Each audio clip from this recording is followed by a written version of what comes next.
அனைவருக்கும் வணக்கம். தமிழ் வகுப்பு பார்த்துக்கிட்டு இருக்கோம். பேச்சுக்கலை அப்படின்ற ஒரு மெயினான ஒரு டாபிக் ஒன்று பார்த்துக்கிட்டு இருக்கோம். இந்த பேச்சுக்கலை கீழே நிறைய வகைப்பாடுகள் இருக்கு. சொற்பொழிவு, பட்டிமன்றம், சுழலும் சொல்லரங்கம், வழக்காடு மன்றம், மாநாடு அப்படின்னு சொல்லிட்டு நேற்றைய வகுப்புல சொற்பொழிவும் பட்டிமன்றமும் பார்த்து முடிச்சிட்டோம். இன்னைக்கு அடுத்த தலைப்பு என்ன பார்க்க போறோம் அப்படின்னா சுழலும் சொல்லரங்கம் அப்படின்னு சொல்லிட்டு ஒரு தலைப்பு பார்க்க போறோம். சுழலும் சொல்லரங்கம் அப்படிங்கிறது பட்டிமன்றம் மாதிரியே தான் இருக்கும், ஆனா பட்டிமன்றம் அல்ல. சொற்பொழிவை பொறுத்த வரைக்கும் தனியா ஒருத்தர் மட்டும் வந்து பேசுவாரு, ஆனா பட்டிமன்றத்துல 2 அணிகளா பிரிஞ்சு பேசுவாங்க. சுழலும் சொல்லரங்கம் அப்படி கிடையாது. தனித்தனியா ஒவ்வொருத்தருமே ஒரு தனித்தனி அணி மாதிரி தான். தான் எடுத்துக்கொண்ட தலைப்பை அவர் சிறப்பா பேசி முடிக்கணும், இன்னொருத்தர் எடுத்துக்கொண்ட தலைப்பை இன்னொருத்தர் சிறப்பா பேசி முடிக்கக்கூடியதான் சுழலும் சொல்லரங்கம் அப்படின்னு சொல்லிட்டு. இதுல குறிப்பா 4 அல்லது 5, 6, 10, 15 எவ்வளோ பேர் வேணாலும் இருக்கலாம். ஆனா அந்த தலைப்பு அப்படிங்கிறது மெயினா ஒரு ஹெட்டிங் இருக்கும். அந்த மெயின் ஹெட்டிங்ல இருந்து கிளை கிளையா நிறைய ஒரு சப் ஹெட்டிங் பிரியும். அந்த கிளை கிளையா பிரிக்கக்கூடிய அந்த சப் ஹெட்டிங் வச்சுதான் நிறைய பேர் பேச ஆரம்பிப்பாங்க.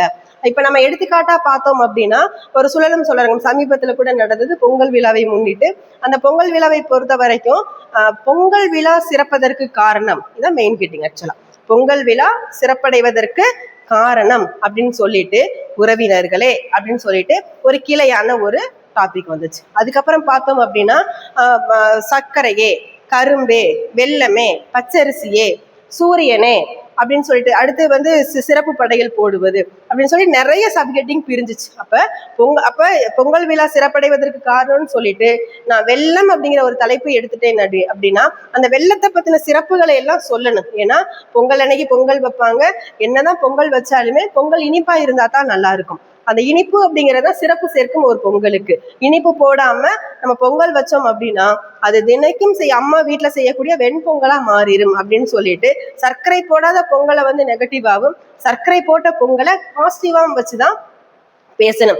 அதே மாதிரி அரிசியை பத்தி ஒருத்தர் எடுத்துக்கிட்டாங்க அப்படின்னா, என்னதான் வெல்லம், கரும்பு, நெய் இதெல்லாம் இருந்தாலுமே அரிசி போடாம பொங்கல் வருமா அப்படின்னு சொல்லிட்டு அந்த அரிசியோட பாசிட்டிவ்ஸ் எல்லாமே பேச ஆரம்பிக்கணும். அப்ப தான் எடுத்து சூரியன்னா சூரியனை பத்தி பேசணும், கரும்பு அப்படின்னா கரும்பை பத்தி பேசணும். இன்னைக்குமே பொங்கலை முன்னிட்டு தான் நிறைய பேர் இந்த கரும்பு அப்படிங்கிற பயிரவே எல்லாரோட தோட்டத்திலையும் போட ஆரம்பிப்பாங்க.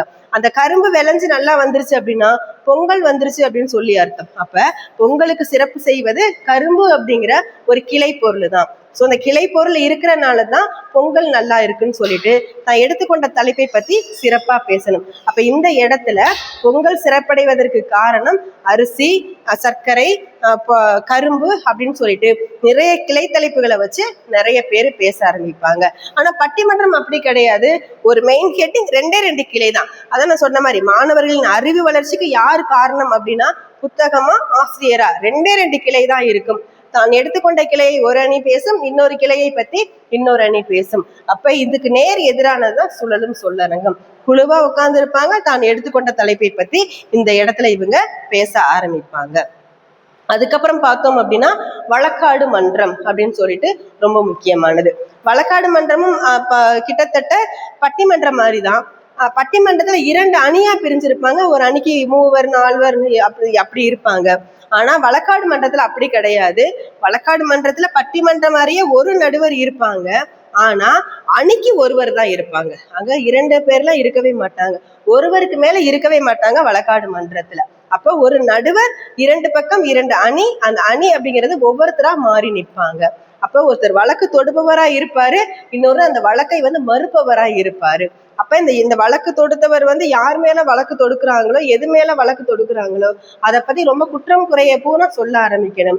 அந்த வழக்கு மறுப்பவர் என்ன பண்ணணும் அப்படின்னா இல்லைன்னு சொல்லிட்டு அந்த வழக்கை, அந்த குற்றத்தை மறுத்து பேசுபவரா அந்த இடத்துல இருக்கணும். அப்ப இந்த இடத்துல வழக்காடு மன்றம் அப்படின்னு நம்ம பார்க்கும்போது அந்த இப்ப ஒரு தலைப்பு நம்ம எடுத்துக்காட்டா ஒரு தலைப்பு பார்த்தோம் அப்படின்னா ராமன் கம்பராமாயணத்துல ரொம்ப முக்கியமானது. வாலி மேல ராமன் மறைந்திருந்து அம்பு எய்துவர். அப்படி அம்பு எய்தும் போது அந்த இடத்துல தப்பு தான் ராமன் பண்ணது. அப்ப இந்த இடத்துல ஒரு தலைப்பு வைப்பாங்க, ராமன் வாலி மேல மறைந்திருந்து அம்பு எய்தது குற்றமே அப்படின்னு சொல்லிட்டு வழக்கு தொடுப்பவர் வந்து ஒரு வழக்கை தொடுத்தார் அப்படின்னா குற்றம் அல்ல, ராமன் செய்தது ஒரு காலம் குற்றம் அல்ல, அவர் செய்தது சரியேன்னு சொல்லிட்டு எதிரில் இருக்கக்கூடியவர் அதை மறுத்து பேசுபவர் தருபவரா இருக்கணும். அப்ப ராமனுக்கு ஆதரவு தருபவரா ஒருத்தரும், ராமனுக்கு ஆதரவு தராதவரா இன்னொருத்தரும் இருப்பாங்க.